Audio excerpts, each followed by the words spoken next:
The kitchen at Rosewood Manor smelled like catered salmon and my mother's disappointment. I sat on a folding chair between the industrial refrigerator and the prep station, watching through the service window as 300 guests celebrated my sister's wedding.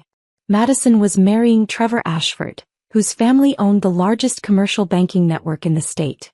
My mother, Linda Chambers, had made it very clear where I belonged. "She's not sophisticated enough for the main table," she'd announced to the wedding planner 30 minutes ago, loud enough for half the bridal party to hear. "Put her somewhere she won't be noticed." I'm Kate Chambers, 31 years old, and according to my family, I'd made the catastrophic mistake of choosing public education over private wealth. For 12 years I'd been a high school teacher in the state's most underserved districts, earning $38,000 a year while my family accumulated millions in real estate. My sister Madison, 27, had followed the approved path, married young, married rich, and never worked a day that couldn't be described as volunteer charity work. She was wearing a Vera Wang gown that cost more than my annual salary. I'd received my wedding invitation 6 weeks ago. Not the hand-calligraphed version with tissue paper inserts, but a text: ceremony at 4. Reception after. Don't wear anything too teacherish. I'd driven 5 hours from the capital anyway, arriving in a simple emerald dress I'd bought on sale. My mother intercepted me during photos. "Kate, you actually came. It's my sister's wedding." "Yes, well." She glanced toward the Ashford family posing near the rose garden. Trevor's parents are very particular about appearances. His mother sits on every important board in the city. His father golfs with the governor. "I'm aware. Then you understand why we need to be strategic about the reception." She lowered her voice. "The Ashford social circle is attending. Business leaders, politicians, old money families. These aren't public school people, Kate." "What does that mean?" "It means they won't understand your lifestyle choices. A teacher in an inner-city school? Living in a rental apartment? Driving a 10-year-old Civic?" She shook her head. "Madison specifically asked that we minimize potential embarrassment. I'm her sister. Which is why we found you a seat. In the kitchen. You'll be comfortable there, away from questions you can't answer about career success and financial planning." Before I could respond, she'd flagged down Christine, the wedding planner. "My daughter Kate will be sitting in the catering area during the reception. She prefers a quiet spot." Christine looked uncomfortable. "Mrs. Chambers, all guests should be in the main ballroom." "She's not technically a guest. She's family. It's different." Mom had already turned away. "Put her somewhere out of sight." That's how I ended up in the kitchen, listening to servers discuss the entree choices while my family celebrated without me. Through the window I could see the head table. My parents sat with the Ashfords, Trevor's father Richard, a banking magnate, and his mother Patricia, who chaired half the charity boards in the state. My brother Blake sat at table 2 with his wife, both dressed in designer labels. I'd worn the same dress to 3 different events. I'd done my own makeup. My jewelry came from Target. The ceremony had been beautiful. I'd stood in the back of the chapel 18 rows behind the family, next to an elderly woman who kept asking if I was with the musicians. My phone buzzed. A text from an unknown number.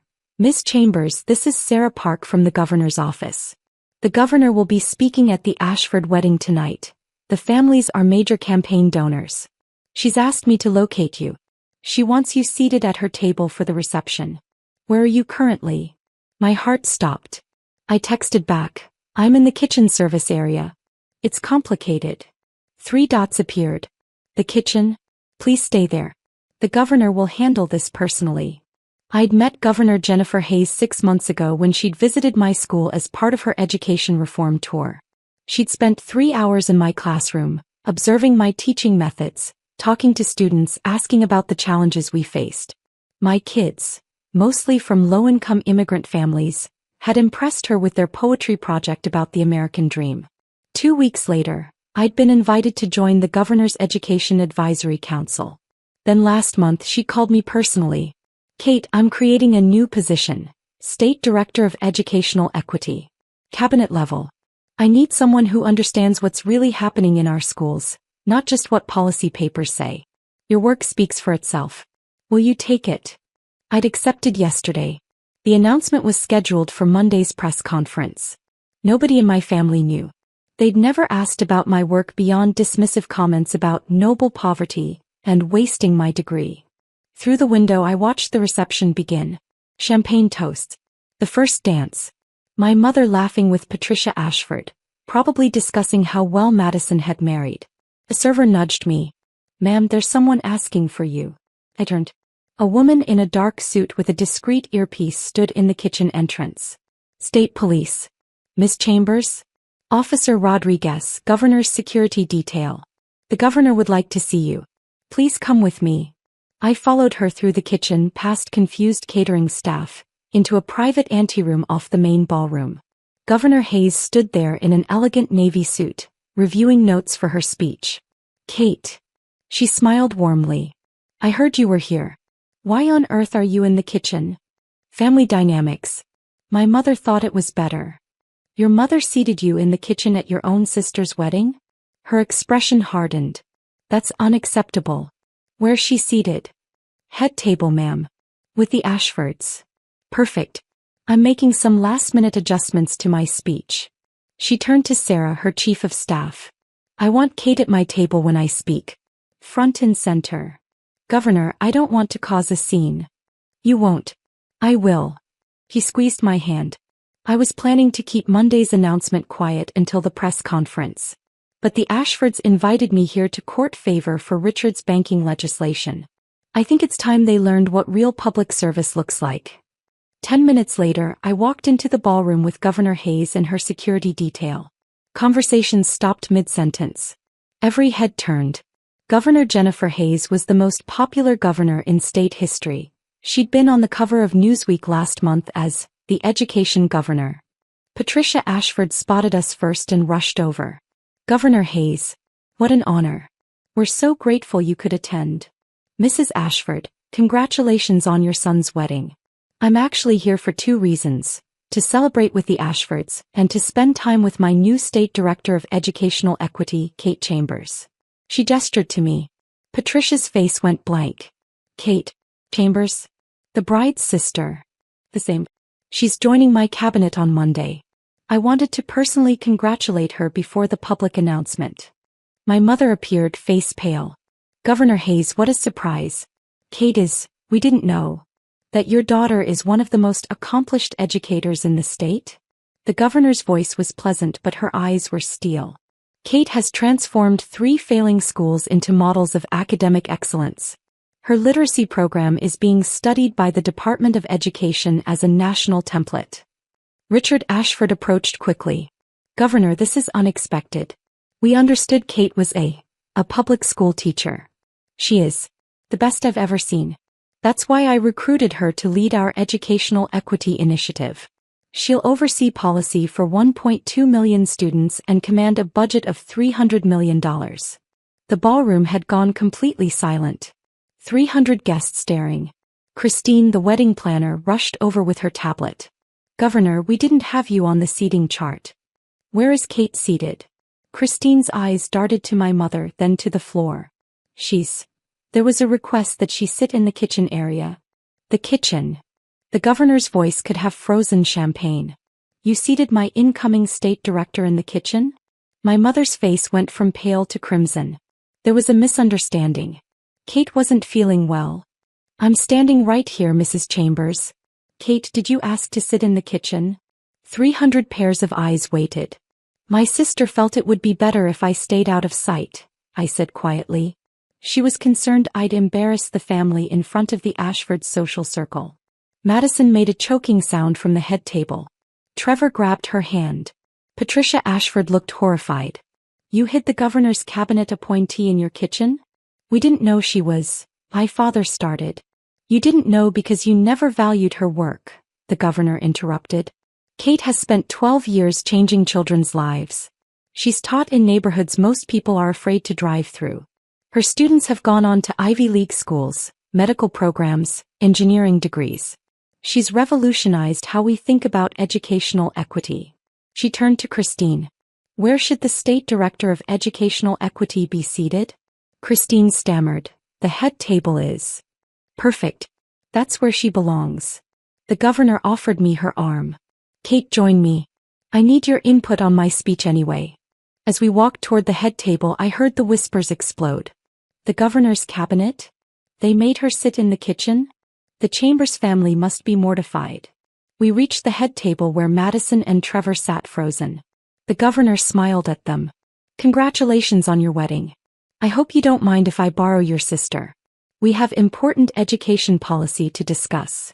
For the next hour, I sat at the head table with the governor, discussing literacy programs and equity initiatives while my sister's reception happened around us. Guests lined up to introduce themselves, to congratulate me, to ask about my teaching methods. Mrs. Ashford pulled me aside during cocktails. Kate, I had no idea about your work. The Ashford Foundation funds education programs. We should talk. Your family foundation that thought I should sit in a kitchen? I said politely. I don't think so. When dinner concluded, Governor Hayes took the stage. She spoke about education opportunity and the power of great teaching. Then she paused. Tonight I want to share something special. On Monday I'll be announcing a major expansion of our Educational Equity Initiative, a statewide program to ensure every child, regardless of zip code or family income, receives excellent education. Applause rippled through the room. Leading this initiative required finding someone exceptional. Someone who doesn't just talk about educational equity but has spent over a decade proving it's possible. Someone who sees potential in every child and refuses to accept that poverty determines destiny. She gestured to me. Kate Chambers has taught in our state's most challenging schools for 12 years. She's increased reading proficiency by an average of 43%. She's sent 78 students to four-year colleges, students who were told they'd never make it. She's created programs that are now being replicated across the country. I stood trembling as 300 people turned to look. As of Monday, Kate will serve as our State Director of Educational Equity, a cabinet-level position. She'll shape policy for every public school student in this state. She'll oversee a $300 million budget. And she'll report directly to me because her work is that important. The governor raised her glass. To Kate Chambers, a teacher who understands that every child deserves a champion. Kate, you're going to change this state. The ballroom erupted in applause. People stood. Cameras flashed. I saw my mother sitting motionless, mascara running. After the speech I was surrounded. Donors wanting to fund programs. Journalists requesting interviews. Patricia Ashford cornered me about the foundation partnership I'd already declined. My parents tried to approach. The governor's security detail politely suggested they wait. An hour later my mother finally reached me near the bar. Kate, I didn't know. If I'd known you worked with the governor. You didn't know because you never asked what I actually do, I said calmly. You assumed because I'm a teacher that my work doesn't matter.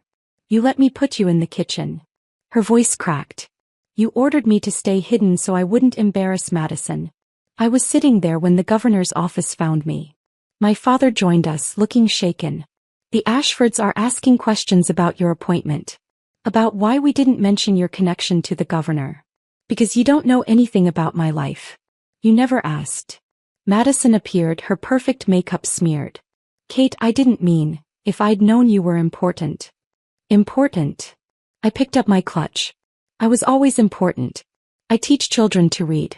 I help them escape poverty. I change lives every single day. You just couldn't see past your country club standards to recognize it. The society pages the next morning were devastating. Wedding disaster. Governor rescues cabinet appointee hidden in kitchen by own family, ran with photos of Governor Hayes escorting me to the head table while my family looked on in shock. The article detailed my teaching career, the new appointment, and my mother's attempt to hide me from guests. Several people had leaked quotes about my family's obvious ignorance of my accomplishments. My family called 84 times that week. I blocked them all. Monday's press conference was held at the Capitol. Governor Hayes introduced me as her new state director, with the Secretary of Education and several legislators in attendance. My former students, now college graduates, sat in the front row cheering. My family showed up uninvited. Security turned them away. That Friday I returned to my school one last time to say goodbye to my students. They'd made a banner. Miss Chambers, our champion goes to help all kids now. The governor visited for the goodbye assembly. She told my students they'd had one of the best teachers in America, and now she was borrowing me to help more children. A boy named Miguel, who'd arrived 3 years ago speaking no English and was now reading at grade level, gave me a drawing. It showed me wearing a superhero cape standing in front of the state capitol. "You were always important to us, Miss Chambers," he said. "Even when your family couldn't see it." I cried in front of the entire school. 6 months into my new role, our equity programs had reached 200 schools.